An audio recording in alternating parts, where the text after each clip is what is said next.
Normal plate है जिसको ढकने के लिए, ताकि प्रकाश सीधा अपनी आंखों में न चुभे, फैल जाए और थोड़ा स्मूथली हो। क्लियर है? ये इसके साथ में हम इसको यूज करते हैं, इसको प्रोटेक्शन देने के लिए रेजिस्टेंस का। रेजिस्टेंस मतलब क्या होता है? प्रतिरोध। अलग अलग उनके प्रतिरोध होते हैं, अलग अलग प्रतिरोध होते हैं। हम ये प्रतिरोध यूज कर रहे हैं। क्लियर है? प्रतिरोध को नापने के लिए कलर कोडिंग होती है, इसको जब कर बंद कर रखा है। मल्टीमीटर किसी के पास हो तो लगा के देखें, लगभग 1000 ओम का प्रतिरोध। ठीक है? अब इन प्रतिरोध को आप इस के अंदर 2 लॉकिंग सिस्टम देख रहे हैं। हाँ। एक तो बीच में है और एक साइड में। साइड वाले में हमें रेजिस्टेंस लगाने, बीच वाले में हमें एमओवी लगानी है। मतलब जिसके ऊपर टीवीआर लिखा हुआ उसमें एमओवी।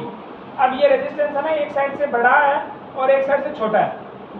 छोटा और बड़े का इसमें कोई अंतर नहीं है। ये एक्चुअली में क्या, रेजिस्टेंस के ऊपर प्लास्टिक कवर चढ़ाया हुआ है। हीट सिंक पाइप बोलते हैं इसको। हीट सिंक पाइप मतलब पाइप लगा के गर्म करते हैं तो ये चिपक जाती है जॉइंट पे। अब ये क्या है कि ये सीधा लगा दिया ताकि 2 लगाने पड़ेंगे नहीं, तो आपस में टकराए नहीं, इसलिए लगाया। बाकी ऐसा नहीं है कि अगर इसको हटा देंगे तब भी वैसे ही काम करे। ये छोटा और बड़ा इसलिए नहीं है कि ये छोटे वाला हम इसमें इसलिए लगाएंगे ताकि ये कवर है, प्लास्टिक की टच हो जाए तो ज़्यादा नहीं अंदर जाए। ज़्यादा अगर हम चला जाएगा तो हम खींच नहीं पाएंगे और वापस छोटा पड़ जाएगा, यूजफुल नहीं रहेगा। क्लियर है? हमें क्या करना है, इसमें लॉकिंग सिस्टम है ऑटोमेटिक, पुश करते ही लॉक लग जाएगा। साइड में जो लग रहा है उसके अंदर लगाना है और धक्का लगाना है। इसको लगा दिया, आप खींचोगे, अब ये नहीं निकलेगा, इसमें लॉक है।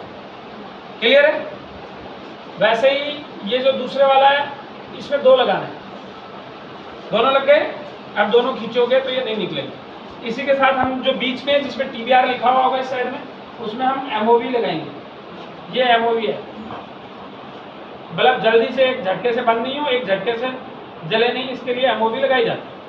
एमओवी लगा दी, वही लॉकिंग सिस्टम है, इसमें भी पीछे से डाल दो। आगे की साइड से कोई नहीं लगाए, ठीक है? नहीं तो बल्ब की रोशनी ऊपर की साइड हो जाएगी, नीचे नहीं आएगी। अब इसके साथ आपको मिलेगी एक बॉडी।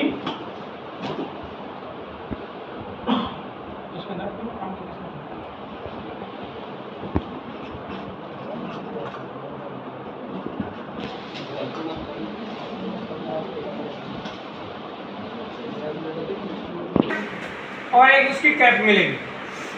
सबसे पहले ये जो रेजिस्टेंस आपको दिखाई दे रहे हैं, प्रतिरोध, इनको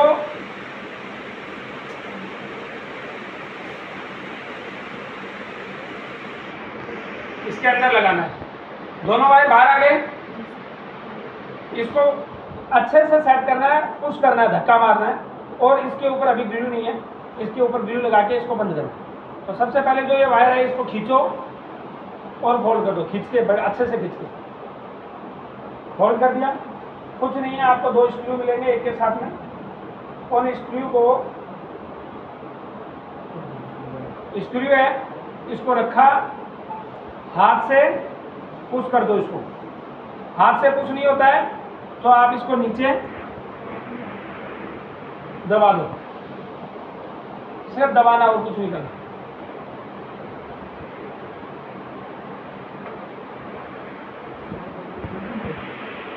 ये जो एक्स्ट्रा वायर है, इस एक्स्ट्रा वायर को हटा दो, कटर से काट देना।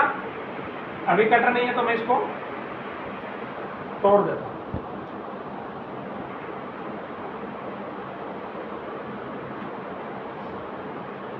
अलग है क्या? ये तोड़ने अनिवार्य है। सिलिकॉन लगा के, ग्लू लगा के इसको बंद कर दो, ये बल्ब रेडी हो गया। क्लियर है? इतना सा टाइम लगेगा, स्कूल में बना सकते हो।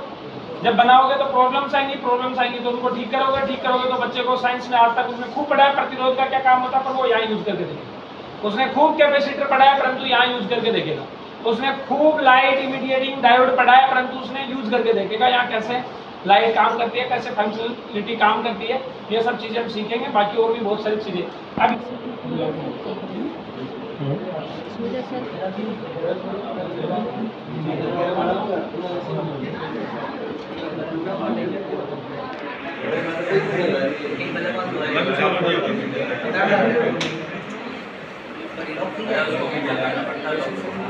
प्लग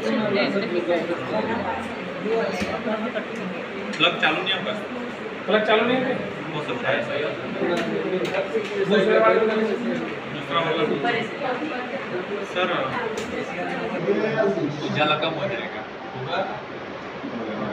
वाह जल गया।